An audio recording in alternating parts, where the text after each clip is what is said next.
Bismillahirrahmanirrahim. Assalamualaikum warahmatullahi wabarakatuh. Salam sejahtera dan salam satu Malaysia. Alhamdulillahirabbil alamin. Wassalatu wassalamu ala asyrafil anbiya'i wal mursalin wa ala alihi wa sahbihi ajma'in. Allahumma salli wa sallim ala sayyidina Muhammadin al-Fatihi lima ughliq wal khatimi lima sabaq wa nasiril haqqa bil haqq wal hadi ila siratikal mustaqim wa ala alihi wa sahbihi haqa qadrihi wa miqdarihi al-azim. Rabbi shrah li sadri wa yassir li amri wahlul 'uqdatan min lisani yafqahu qawli. Subhanaka la ilma lana illa ma 'allamtana innaka antal alimul hakim wa la hawla wa la quwwata illa billahil aliyyil azim. Yang berbahagia Datuk Seri Shahrizad Abdul Jalil, Ketua Pergerakan Wanita UMNO Malaysia. Yang berhormat Saudara Khairi Jamaluddin, Ketua Pergerakan Pemuda UMNO Malaysia. Yang berhormat Datuk Rosnah Abdul Rashid Serlin, Ketua Pergerakan Puteri UMNO Malaysia.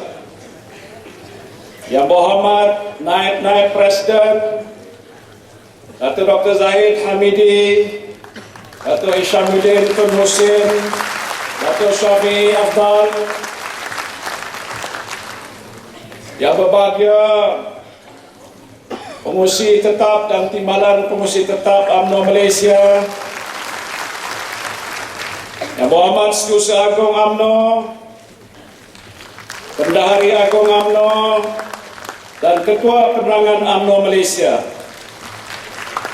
Ahli-ahli Majlis Tertinggi UMNO, Barisan Exco Wanita, Pemuda dan Puteri, saudara-saudari sidang perwakilan dan para pemerhati yang saya hormati sekalian. Alhamdulillah, UMNO kini berada di persada 66 tahun usianya. Negara kita telah merdeka 55 tahun adanya. Ia datang bersama sebuah pemerintahan dari acuan negara sendiri, dari pimpinan anak watan sendiri. Selama lebih 6 dekad inilah parti kita telah pun mengabdikan diri kepada anak watan, mengubah keadaan daripada selubung kemunduran dan kemiskinan kepada cahaya kemajuan dan kemakmuran. Kita bersyukur kerana hasil gabungan kebijaksanaan rakyat memilih pemimpin dan kelestarian pemimpin mengemudi negara, Malaysia kekal aman, makmur dan sejahtera. Rakyat daripada segala rentasan kaum dan agama hidup dalam suasana yang harmoni, tanpa persengketaan, tanpa kemusnahan. Pada masa yang sama, kita melonjak ke ambang negara maju dan melakar masa depan yang meyakinkan. Impian kita, harapan kita adalah membina negara Malaysia yang berjaya dari Perlis hingga ke Sabah dan senantiasa berada di bawah naungan ilahi seperti yang dipohon oleh Nabi Allah Ibrahim. Wa iz qala Ibrahim Rabbi ja'al hadza baladan amina warzuq ahlahu minas samarati min amana minhum billahi wal yaumil akhir. Yang bermaksud,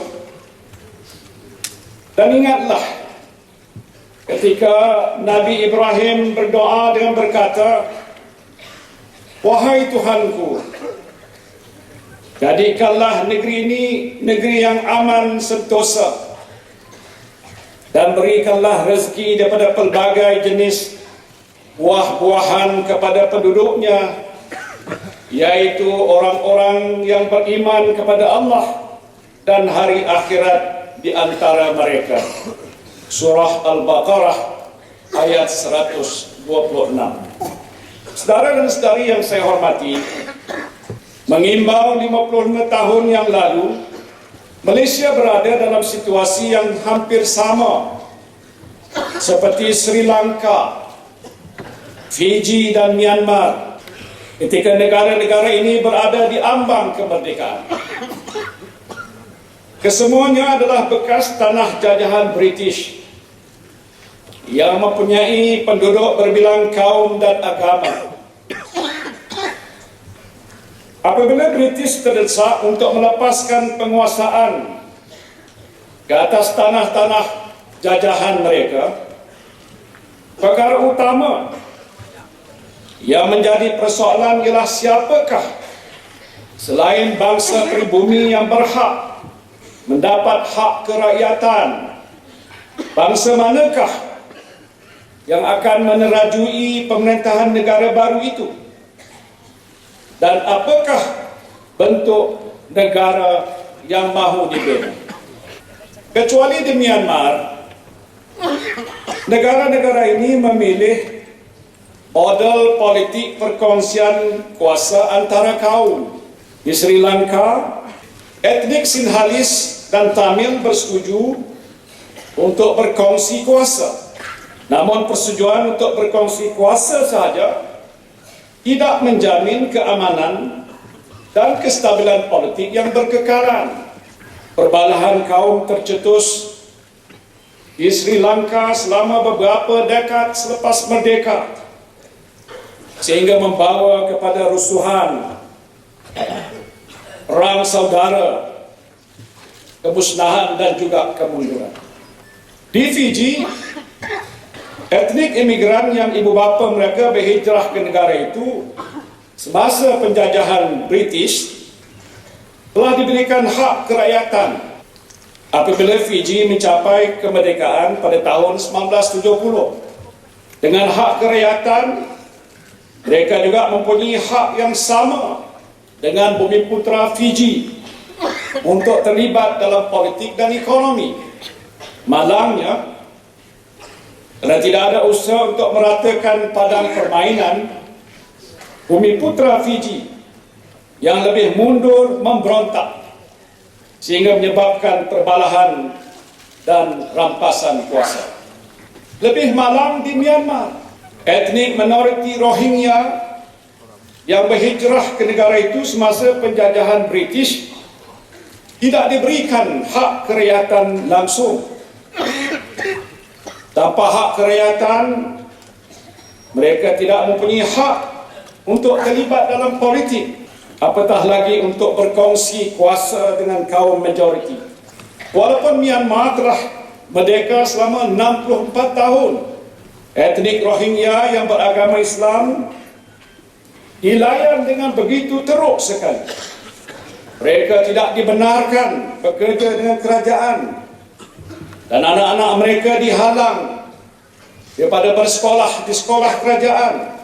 Hatta untuk mendapatkan rawatan di hospital pun mereka menghadapi kesukaran.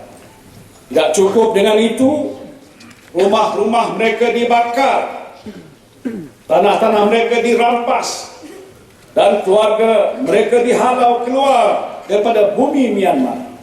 Bagi orang Rohingya, bumi yang mereka pijak ibarat neraka dunia. Saudara-saudari yang saya hormati sekalian, alhamdulillah kita di Malaysia tidak mengalami krisis politik dan perkauman yang parah seperti yang dialami di negara-negara lain. Walaupun kita mempunyai lebih banyak bangsa, kaum dan suku kaum, negara kita dipagari daripada malapetaka besar yang menggugat keselamatan dan kesejahteraan rakyat. Dengan izin Allah Subhanahu wa taala, kita dapat hidup dalam suasana yang aman, stabil, makmur hingga ke hari ini. Alhamdulillah. Kesemuanya ini pastinya tidak terjadi dengan sendiri. Sudah tentulah ada sebab musabab yang menjadikan negara kita kekal aman, makmur dan sejahtera. Sebab yang utama ialah kebijaksanaan pemimpin kita terdahulu memilih acuan politik perkongsian kuasa yang berteraskan semangat persefahaman, pemuafakatan, setia kawan dan tolak ansur antara parti-parti politik yang mewakili pelbagai kaum sewaktu, yaitu UMNO, MCA dan MIC. Apabila Barisan Nasional dibentuk pada tahun 1974, muafakat kita semakin kukuh dengan lebih banyak parti-parti yang mewakili pelbagai etnik dan suku kaum bergabung, termasuk daripada Sabah dan Sarawak. Sepanjang 5 dekad pemerintahan Barisan Nasional, muafakat yang dicapai untuk memerintah negara secara bersama tidak pernah kita ingkari. Janji untuk bekerjasama dan berkongsi kuasa tidak pernah kita nodai. Prinsip inilah sentiasa kita pupuk dan suburkan dan kini menjadi pasak kekuatan Barisan Nasional.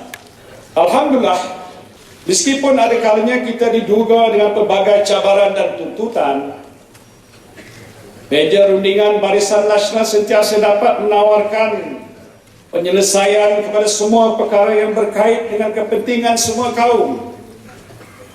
Dan kerana itu Malaysia kekal aman, stabil dan makmur hingga ke hari ini. Meskipun begitu, bagi puak yang keras dan melampau dalam pemikiran dan tindakan politik, mereka sentiasa mengapi-apikan semangat perkauman dan agama yang sempit bagi menagih laba politik. PAS sebagai contoh pernah menuduh UMNO sebagai parti sekular, parti taghut, parti mustakbirin, parti Fir'aun, parti kafir, semata-mata kerana kita bekerjasama dengan rakan-rakan bukan Islam dalam Barisan Nasional. Begitu juga dengan MCA, MIC dan parti-parti komponen lain dalam Barisan Nasional. Apabila mereka menerima pendirian UMNO dalam perkara yang berkait dengan kepentingan orang Melayu, DAP dengan cepat menuduh mereka sebagai parti yang lemah atau parti pak turut yang sanggup menggadai kepentingan kaum bukan Melayu, semata-mata untuk mengecap nikmat kuasa bersama UMNO. Malah DAP menuduh UMNO sebagai parti resis, parti ultra Melayu, semata-mata untuk membangkitkan kebencian orang bukan Melayu terhadap UMNO dan Barisan Nasional. Sebenarnya saudara-saudari, PAS dan DAP berbuat begitu semata-mata untuk menarik sokongan kaum tertentu kepada parti mereka. PAS menggunakan sentimen agama yang sempit untuk menghasut orang Melayu membenci UMNO dan menyokong mereka. DAP pula menggunakan sentimen perkauman yang melampau untuk menghasut orang bukan Melayu membenci MCA, MIC, gerakan dan parti-parti yang lain dalam Barisan Nasional, supaya orang bukan Melayu menyokong mereka. Semuanya ini dilakukan atas dasar kepentingan politik yang jumud dan politik serakah, tanpa mengira kesannya ke atas perpaduan masyarakat bergelang kaum dan agama di negara kita. Hakikatnya, sejak lebih 5 dekad yang lalu, parti yang membawa fahaman politik benci dan fitnah, yang membakar sentimen agama dan perkauman bukannya UMNO, bukannya MCA, bukannya MIC, bukan juga parti-parti komponen Barisan Nasional yang lain. Sebaliknya, ia didalangi oleh PAS dan DAP. PAS dan DAP. Mereka lah sebenarnya yang mengamalkan politik ultra perkauman dan membawa fahaman songsang mengenai agama yang memecah belahkan masyarakat kita pada hari ini. Kononnya undi PAS masuk syurga, sembelihan orang UMNO tidak halal, solat berimamkan orang UMNO tidak sah. Malah mereka sanggup mendoakan kehancuran bagi orang UMNO yang merupakan saudara seagama mereka. Mereka lah yang menyuburkan syak wasangka, mereka lah yang membarakan api fitnah, dan mereka jugalah yang membaja benih-benih kebencian. Sutra dilipat habis dicuci, tersimpul kemas di dalam laci. Kalau hati berkarat benci, terpacul di mulut nista dan caci.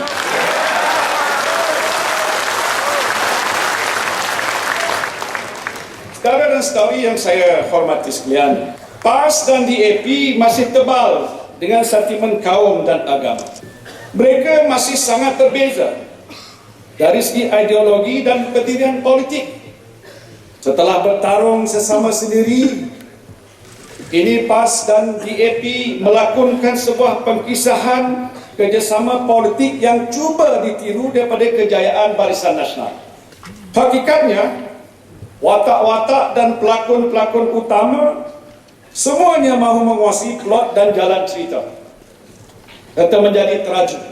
Sehingga ke hari ini PAS dan DAP sentiasa bersengketa, bertelagah dalam tiap perkara dan bercakaran kerana ideologi yang jelas berbeza. Mari kita lihat 3 senario di 3 buah negeri yang diperintah oleh mereka. Di Pulau Pinang misalnya, DAP tidak mahu berkongsi kuasa pun dengan PAS. Walaupun PAS mempunyai 1 kursi dalam Dewan Undangan Negeri, wakil rakyat PAS hingga kini tidak dilantik menjadi esko kerajaan negeri. DAP sebaliknya lebih rela menyerahkan portfolio agama kepada PKR. Walhal sebagai parti yang mengaku memperjuangkan Islam, wakil rakyat PAS lah yang sepatutnya diberikan kepercayaan oleh DAP untuk menjaga hal ehwal Islam di Pulau Pinang. Nampaknya DAP tidak percaya kepada PAS. Di Kedah pula, wakil rakyat tunggal DAP tidak berada dalam barisan esko kerajaan negeri yang dikuasai oleh PAS. Hari ini, apabila kerajaan PAS Kedah membuat peraturan atau dasar yang condong kepada Islam, yang menentang bukannya wakil rakyat Barisan Nasional, tetapi DAP. Dan ini membuktikan bahawa DAP bukan saja tidak mahu berkongsi kuasa dengan PAS, malah menentang dasar Islam PAS itu sendiri. Selangor, seorang esko PAS dan esko DAP pernah bertelagah mengenai penguasaan undang-undang Islam di negeri itu. Bagi parti DAP yang sekular, bukan saja hudud tidak patut dilaksanakan, malah undang-undang pencegahan maksiat yang termaktub dalam enactment undang-undang Islam negeri juga tidak wajar dilaksanakan. Akibat ketelagahan ini, esko PAS berkenaan dipecat daripada esko kerajaan negeri dan dipecat daripada parti mereka. Dan portfolio agama Islam yang sebelum ini dipegang oleh beliau diambil alih oleh menteri besar daripada PKR. Ternyata PAS hanya melukut di tepi gantang. Betul tak? PAS tidak berkongsi kuasa dengan DAP dan PKR. Sebaliknya kuasa yang sepatutnya diberikan pada PAS dirampas oleh DAP dan PKR. Sungguh malang bagi PAS. Bagai kisah si lebay malang. Di sini tak dapat, di sana pun melepas. Bak kata orang Pulau Pinang, balik pulau bayar lepas, sini terpelau, sana terlepas.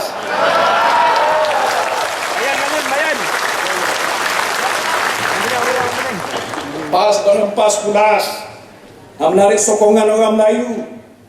Tetapi akhirnya yang berkuasa ialah DAP dan bagi DAP dan PKR, PAS hanya kuda tunggangan, tukang sorak dan tukang takbir untuk mereka merebut kuasa.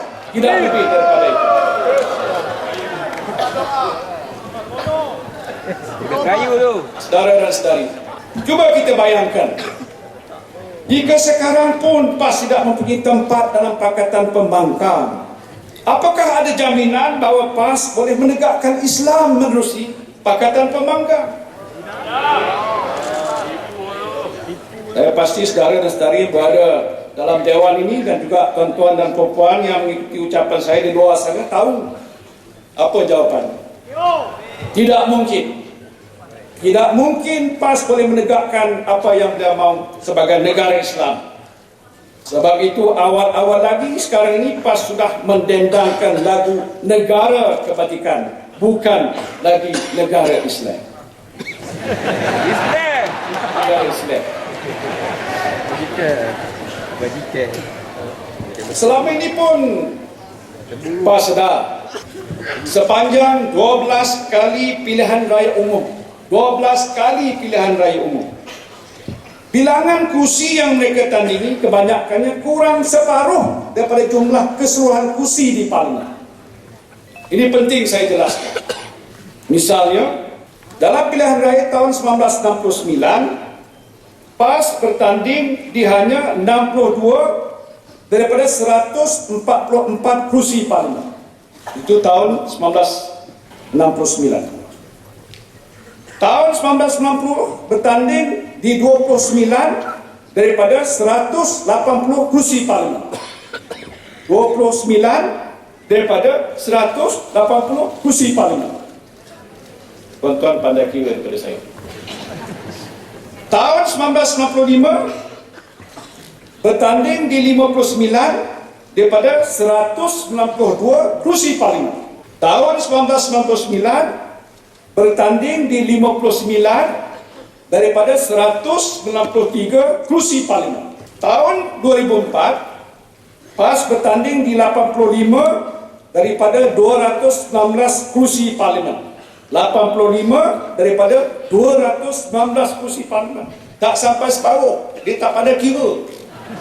Kabut perut.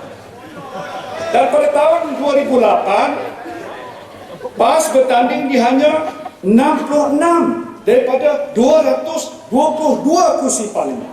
Lagi teruk.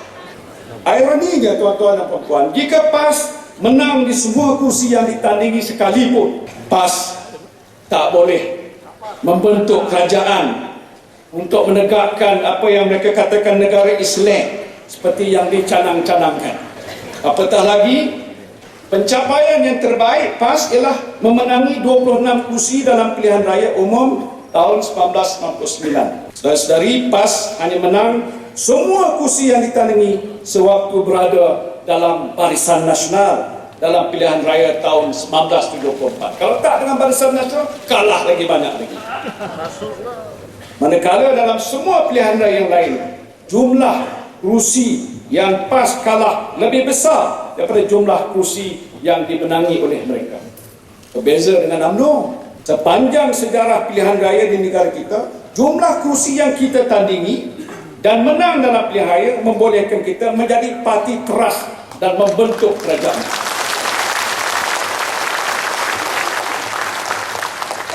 Dengan kedudukan ini, UMNO mampu melaksanakan dasar-dasar yang selaras dengan perjuangan parti berlandaskan musyawarah dengan parti-parti komponen dalam Barisan Nasional. Mungkin PAS akan mengatakan pada kita, tidak mengapa bertanding sejumlah kursi yang kecil, kerana nanti ahli-ahli Parlimen, PKR dan DAP akan menyokong mereka untuk menegakkan Islam. Jangan mimpi di siang hari. Jangan berbohong kepada pengundi. Jauh panggang dari api. Takkanlah DAP yang kita tahu rasis dan chauvinis, takkanlah PKR yang rosak lagi merosakkan akan menyokong usaha PAS untuk menegakkan apa yang dia katakan negara Islam. Cukuplah. Cukuplah, sepanjang 12 kali pilihan raya, 12 kali PAS berbohong, kononnya parti itu berjuang untuk menegakkan dan membentuk negara Islam. Jangan kita biarkan PAS berbohong lagi sekali untuk kali yang ke-13.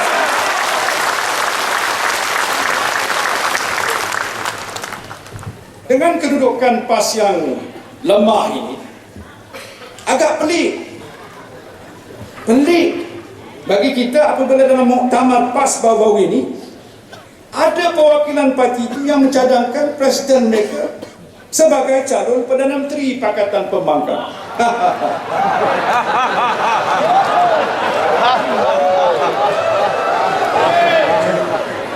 Seperti yang kita jangka, DAP awal-awal lagi tak bersetuju Presiden PAS nak menjadi calon Perdana Menteri. Dia setuju siapa? Persoalannya, saudara, bolehkah Presiden PAS menjadi Perdana Menteri jika jumlah kursi yang ditandingi dan dimenangi oleh parti itu adalah kecil? Dan DAP pula tidak menyokong mereka. Apa jawabnya?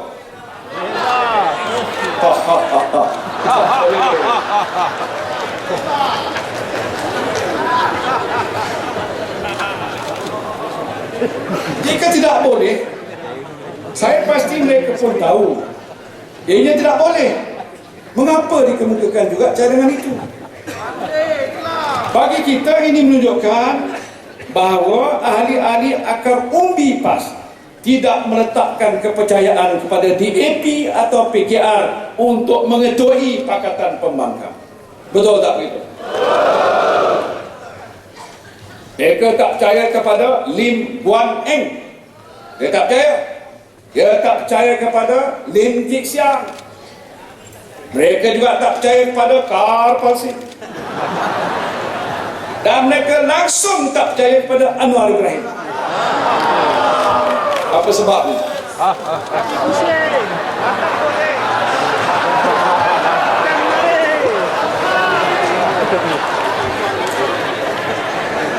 Ini, saudara, adalah satu kegagalan besar bagi PAS dalam nak membentuk kerjasama dan berkongsi kuasa dengan DAP dan PKR.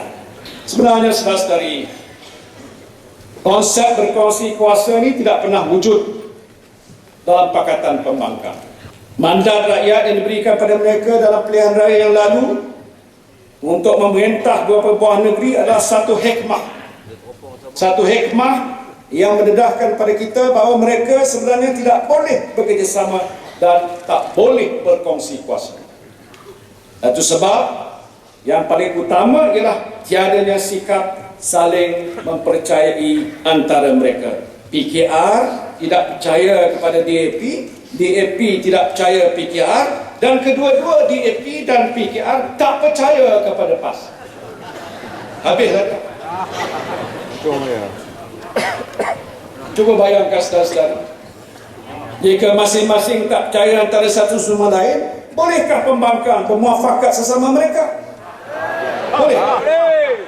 Bolehkah Pembangkang memerintah negara dengan cara yang aman?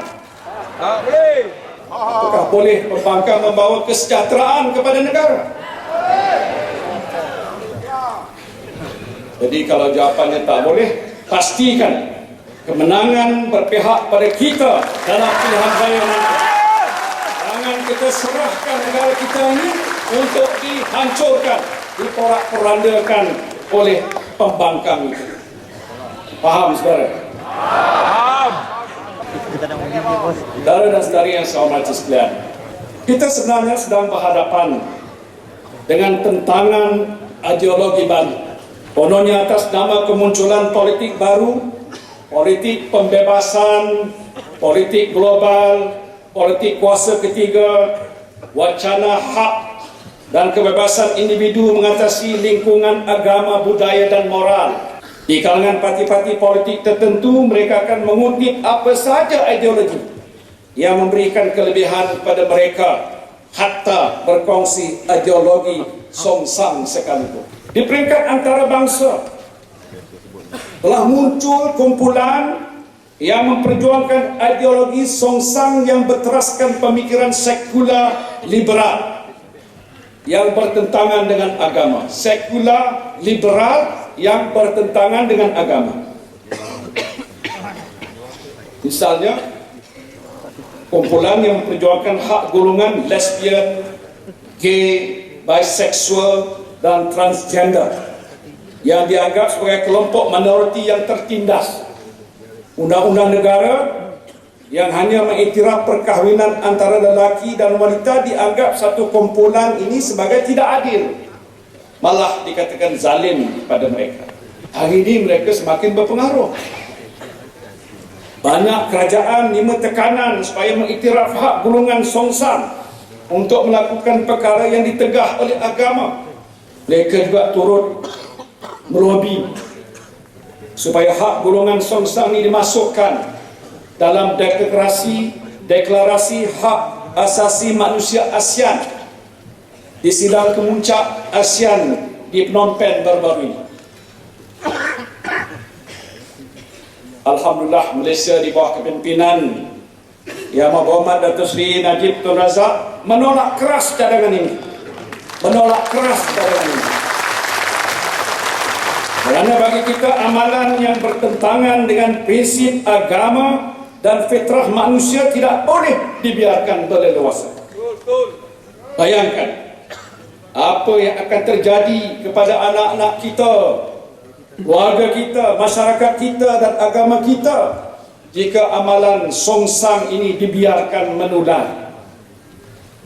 Kita bersyukur negara-negara ASEAN lain bersetuju dengan pendirian Malaysia, dan cubaan untuk mengiktiraf amalan yang bertentangan dengan prinsip agama, moral dan fitrah manusia sebagai satu hak ini gagal. Alhamdulillah. Saudara-saudari yang saya hormati sekalian, di negara kita ideologi songsang ini sudah menembusi benteng politik pembangkang. Kerana itu sejak akhir-akhir ini kita lihat pandangan ketua pembangkang agak bercelaru, bingung, mengong.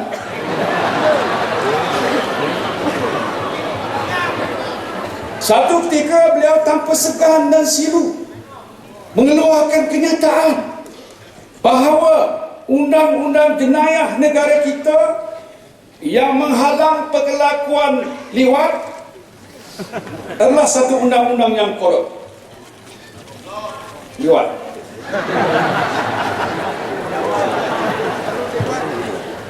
Sedangkan kita semua tahu. Saya ulangkan, satu ketika saya sebutkan ketua pembangkang ini tanpa segan dan silu mengeluarkan pernyataan bahawa undang-undang jenayah negara kita yang menghalang perlakuan liwat adalah satu undang-undang yang dikatakan kolot. Sedangkan kita semua tahu bahawa perbuatan terkutuk itu ditegah oleh Islam dan juga oleh agama-agama yang lain. Jika undang-undang ini kolot, maka apakah ketua pembangkang nak mengatakan bahawa hukum Allah juga kolot? Masya Allah. Janganlah kerana pelakuan songsang ini dibenarkan di barat dan diterima sebagai hak asasi manusia oleh mereka, maka dia pun turut nak menghalalkannya. Bahaya, Ustaz. Bahaya. Hobi dia kok. Selain itu, baru ini juga kita dikejutkan oleh kenyataan seorang naib Presiden PKR atas nama kesamarataan hak. Beliau mengatakan orang Melayu yang beragama Islam juga wajar diberikan hak kebebasan beragama seperti mana yang diamalkan oleh penganut-penganut agama lain. Dan kita tahu bagi umat Islam seluruh kehidupan kita dipandu oleh syariat Allah. Tidak mungkin hak orang untuk murtad boleh terpakai untuk umat Islam. Tak mungkin. Yang cakap ni siapa? Anak ketua pembangkang. Saudara dan saudari yang saya hormati sekalian,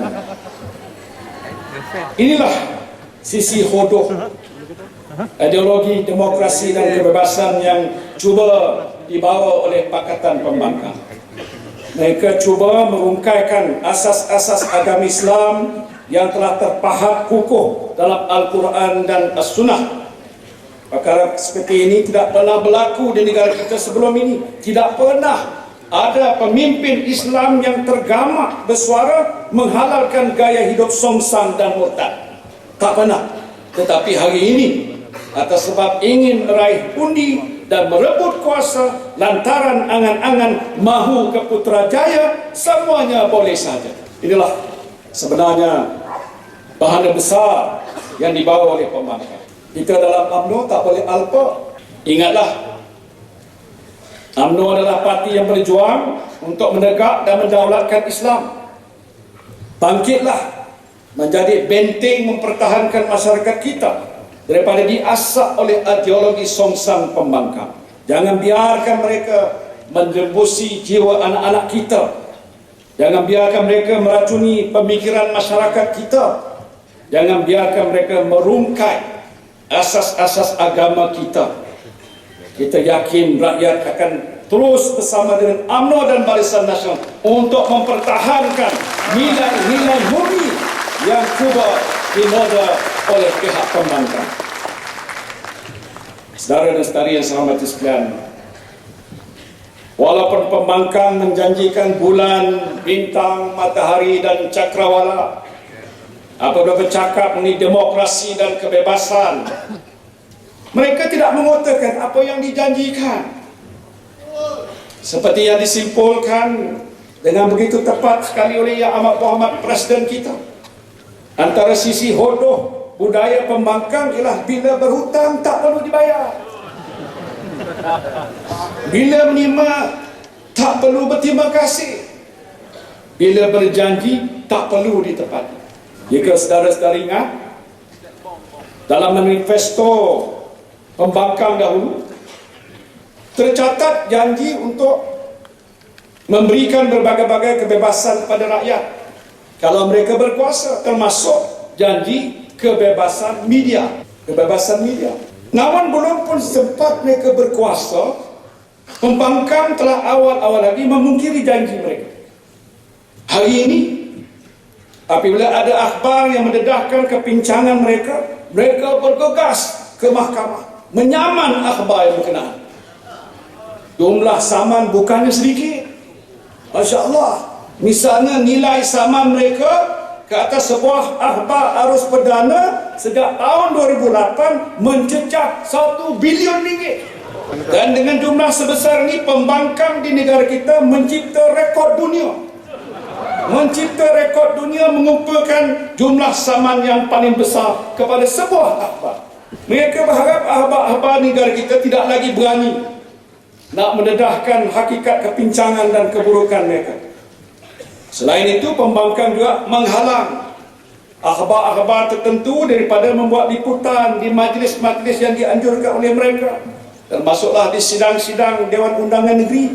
Inilah sebenarnya taktik kotor pembangkang untuk menutup kepincangan dan membisukan pengkritik mereka. Inilah wajah sebenarnya pembangkang. Apabila terkena batang hidung sendiri, mereka lupa janji, lupa segala-galanya. Lebih memalukan, mereka lupa bahawa mereka lah yang menabur fitnah ke serata dunia, bahawa mahkamah kita tidak adil, mahkamah kita berat sebelah, mahkamah kita zalim. Tetapi apabila terdesak, mereka lah orang yang paling awal bekerja ke mahkamah untuk mendapatkan perlindungan. Sebenarnya mereka tahu bahawa mahkamah kita boleh memberikan keadilan pada sesiapa sahaja termasuk mereka. Tetapi kerana niat jahat mereka untuk memberikan gambaran buruk tentang negara kita kepada masyarakat antarabangsa, mereka sanggup menabur fitnah. Samalah juga dengan tindakan ketua pembangkang meminta campur tangan kerajaan asing untuk memastikan pilihan raya kita bersih, bebas dan adil. Dia nak berbohong kepada dunia, kononnya pilihan raya kita kotor. Dan inilah satu pengkhianatan kepada negara. Semata-mata kerana dengki dan niat jahat terhadap kerajaan Barisan Nasional, dia tergamak meminta campur tangan asing dalam hal ehwal politik negara kita. Jangan kita biarkan dia berkuasa dan dia menjadi Perdana Menteri.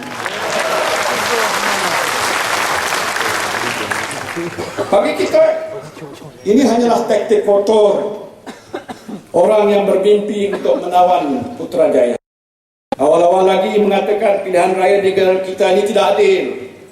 Barangkali dia pun dah tahu bahawa pembangkang akan kalah dalam pilihan raya nanti. Barisan Nasional juga akan kekal menang. Jadi lebih baik dibuat propaganda awal sekarang bahawa pilihan raya negara kita tidak adil, supaya apabila mereka kalah dalam pilihan raya, senanglah untuk mereka menuduh bahawa kita tidak berlaku adil kepada mereka. Senang jugalah untuk mereka berhimpun di jalan raya untuk menolak keputusan yang telah dibuat oleh rakyat jelata. Ini adalah telahan saya. Tolong catat kalau ini berlaku, betul lah hal. Kita fikir lebih baik Ketua Bangkang ni jemput wakil negara asing untuk memerhati pemilihan PKR.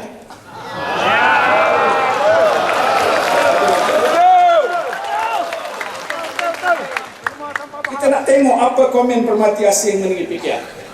Hancur. Bersihkah pemilihan PKR? Jawab. Apa kursi? Bebaskah pemilihan PKR?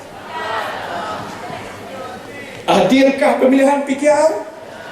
Demokratikkah PKR? Apabila Ketua Pembangkang mengangkat dirinya sendiri menjadi Ketua Umum Parti tanpa melalui proses pemilihan. Ini tak ada berlaku dalam UMNO.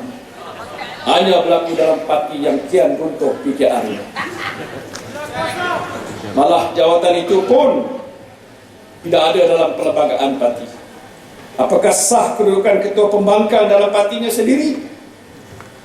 Perkara seumpama ini hanya boleh berlaku dalam sebuah parti yang dikuasai oleh seorang diktator, bukan sebuah parti yang mengamalkan demokrasi. Daripada Ketua Umum, Presiden, timbalan Presiden, naib Presiden, parti itu ibarat parti keluarga dan rakan-rakan ataupun PKR. Kesemuanya ini tidak membayangkan mereka komited untuk melaksanakan janji demokrasi. Sudahlah komitmen pada Islam semakin luntur, komitmen kepada demokrasi pun tidak ada. Dan bagi kita parti-parti pembangkang tidak ada keabsahan moral untuk bercakap mengenai Islam dan demokrasi. Demokrasi yang sebenar terlaksana apabila kerajaan mendengar rintihan, denyut nadi dan suara hati rakyat. Apabila kerajaan melaksanakan dasar yang memenuhi aspirasi rakyat. Apabila kerajaan membela nasib rakyat. Apabila kerajaan menghapuskan ketidakadilan sosial yang mengancam perpaduan rakyat. Tidak maknanya demokrasi jika masih ada rakyat yang hidup melarat. Matlamat demokrasi tercapai apabila setiap rakyat dapat mengecap kehidupan yang sejahtera dalam negara yang makmur. Inilah yang diperjuangkan oleh UMNO untuk bangsa Melayu dan seluruh rakyat Malaysia.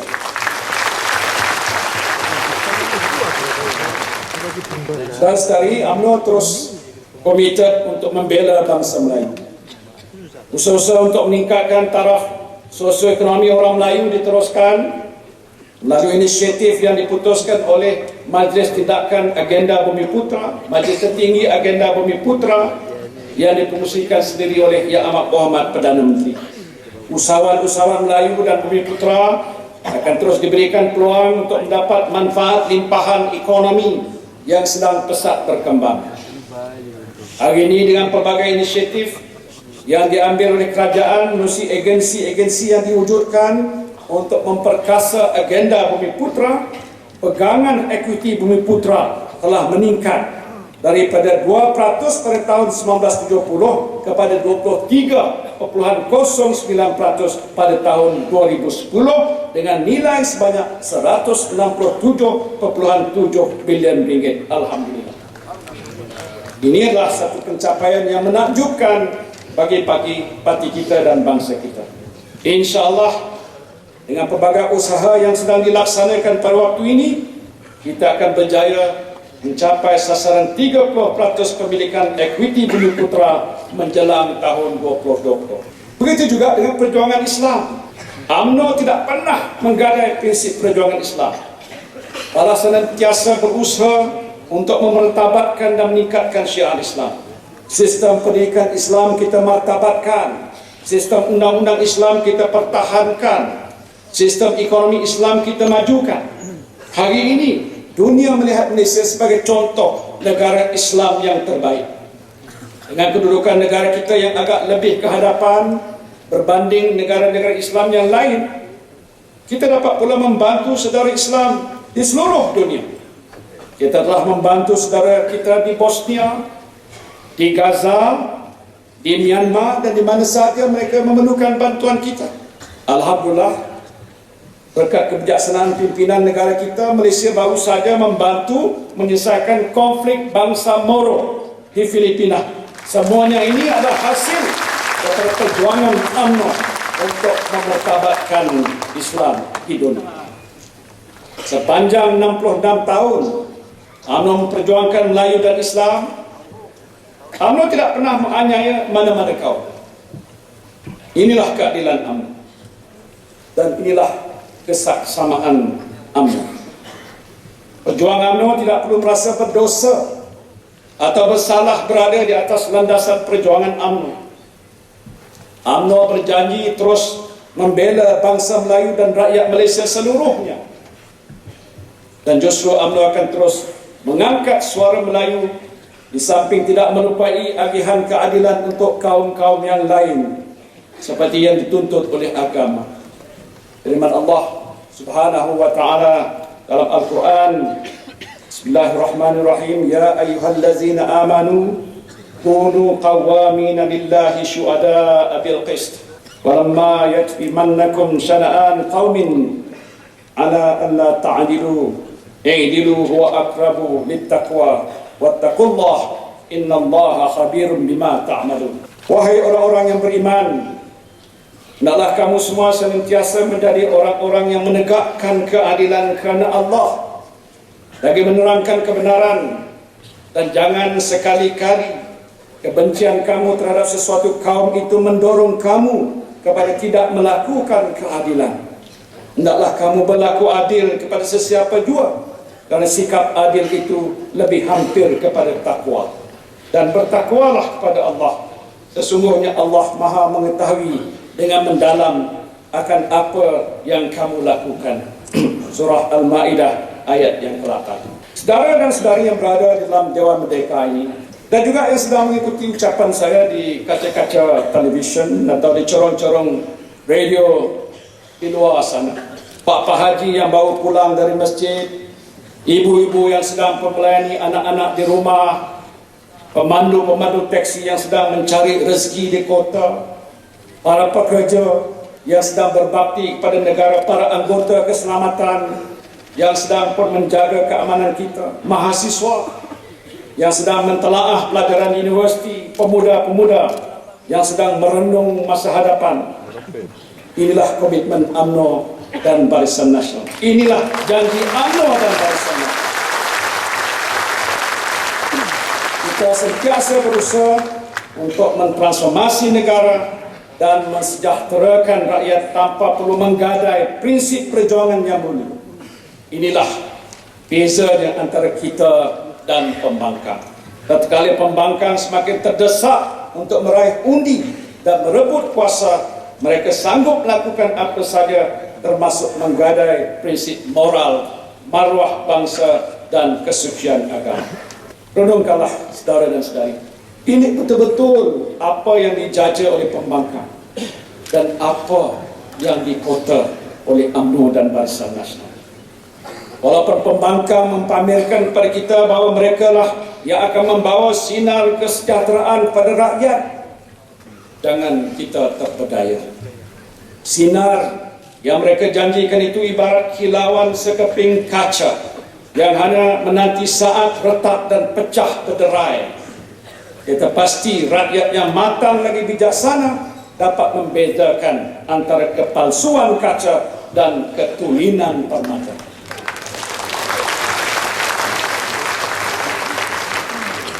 Saudara dan saudari yang saya hormati sekalian, kita sedang berada di tengah pertarungan politik yang akan menentukan survival parti, masa depan bangsa dan kedudukan negara. Saudara-saudari yang berhimpun ini adalah lambang kekuatan perjuangan di tengah-tengah pertarungan ini. Dalam pusingan terakhir persiapan menghadapi pilihan raya, saudara-saudari di negeri, bahagian dan cawangan telah bekerja kuat untuk memastikan kemenangan UMNO dan Barisan Nasional dalam pilihan raya nanti.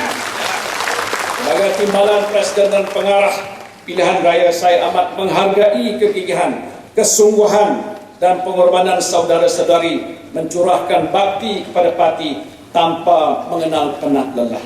Percayalah, segala-gala yang dicurahkan oleh saudara-saudari, segala keringat yang menitis di bumi akan menyumbang kepada kemenangan UMNO dan Barisan Nasional insya-Allah. Pertingkatkan gerak kerja bagi memenangi pilihan raya. Bagi Barisan Hadapan Jentera Parti, pergerakan wanita, pemuda dan puteri adalah pasukan tahan basah parti. Bergeraklah ke serata pusuk desa dan kota. Arungilah lembah, sungai dan denai dari Kanga hingga ke Sempurna. Julallah panji perjuangan, insya-Allah kita akan mengarah obor kemenangan. Gerakan jentera di setiap peringkat. Pastikan mereka bersedia turun ke medan perang apabila semboyan dibunyikan. Atur strategi berkesan untuk memenangi hati pengundi.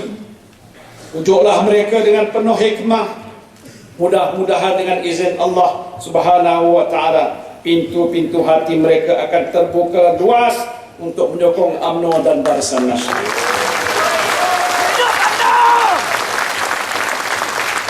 Ingatlah saudara, bahawa perpaduan dalam parti adalah kunci utama kemenangan kita.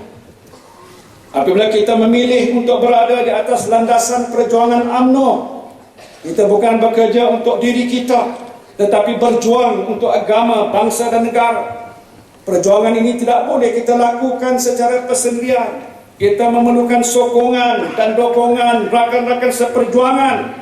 Bekerjalah dalam semangat kesatuan hati, wahdatul qalbi, kesatuan fikiran, wahdatul fikr, kesatuan matlamat, wahdatul hadaf, dan kesatuan amal, wahdatul amal, untuk meneruskan agenda perjuangan parti yang suci. Yakinlah saudara bahawa kita berada di pihak yang benar. Matlamat UMNO mempertahankan Islam, membela nasib bangsa Melayu, memelihara kedaulatan negara dan mensejahterakan rakyat tanpa mengira kaum dan agama adalah perjuangan suci yang kita galas hingga ke saat ini. Dengan asapkan pelbagai dakwah songsang yang merungkai asas-asas agama, yang mencabar maruah bangsa, yang mengancam kedaulatan negara, maka landasan perjuangan suci UMNO mesti kita perkukuhkan. UMNO di bawah kepimpinan Yang Amat Berhormat Presiden kita selaku Perdana Menteri sedang menerajui transformasi yang besar untuk negara kita. UMNO telah merasai denyut nadi rakyat.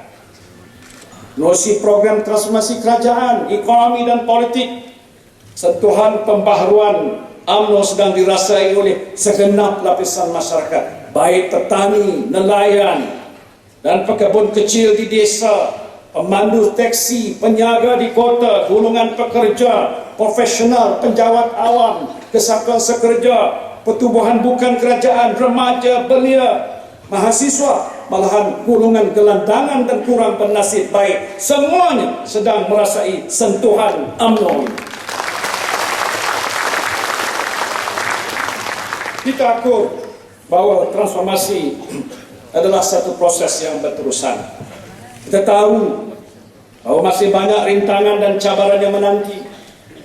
Walau apapun demi menjamin masa depan Malaysia yang lebih makmur dan sejahtera, marilah kita redah segala rintangan, kita harungi segala dugaan, kita atasi segala cabaran. Marilah kita memberikan sokongan yang tidak berbelah bagi kepada Yang Amat Berhormat Presiden untuk memimpin hati dan negara. Marilah kita berikan sepenuh ketaatan kepada khalifah yang akan memimpin bala tentera kita. Firman Allah Subhanahu wa taala dalam Al-Quranul Karim, "Atiiullah wa atiiur Rasul wa ulil amri minkum." Taatlah kamu kepada Allah dan taatlah kamu kepada Rasulullah dan kepada ulil amri, yakni orang-orang yang berkuasa daripada kalangan kamu. Surah An-Nisa ayat yang ke-56. Kepada wanita, teruskanlah, perhebatkanlah, semarakkanlah kasih sayang UMNO melalui jalinan rakyat. Kuat sayang dan salam sayang. Maralah dengan merah yang menyala macam padu sayang. Tiuplah ia hingga menjadi obor yang menerangi jalan-jalan kemenangan. Wanita UMNO, engkaulah ibu, engkaulah pembimbing, engkaulah Sri Kandi.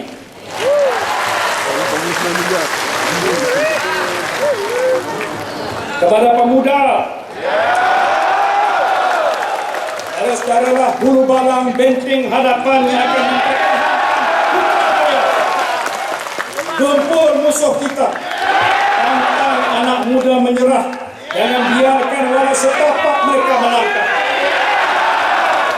Uruni setiap kota, desa dan lurah. Dekatilah generasi muda dengan hikmah, berjuang dengan tabah agar petarung menjunjung marwah, membujur lalu meminta.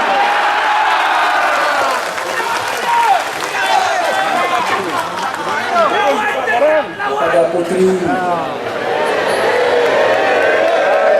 permata yang bergemerlapan, sinarilah generasi muda dengan harapan dan keyakinan. Andalah yang memahami suara hati mereka, rasailah denyut nadi mereka, menangilah hati mereka. Bawalah mereka bersama kita dalam perjuangan murni melakari masa depan nusa dan bangsa.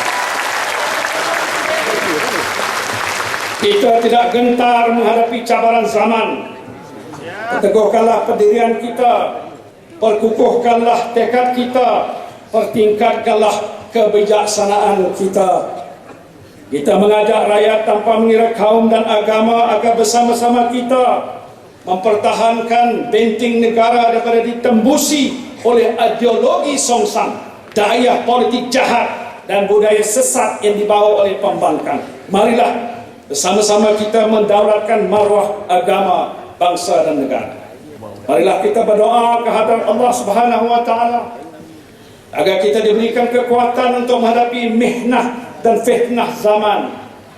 Marilah kita memohon pedoman daripada Allah Subhanahu wa taala agar ditetapkan hati-hati kita untuk terus berada di landasan perjuangan yang suci ini.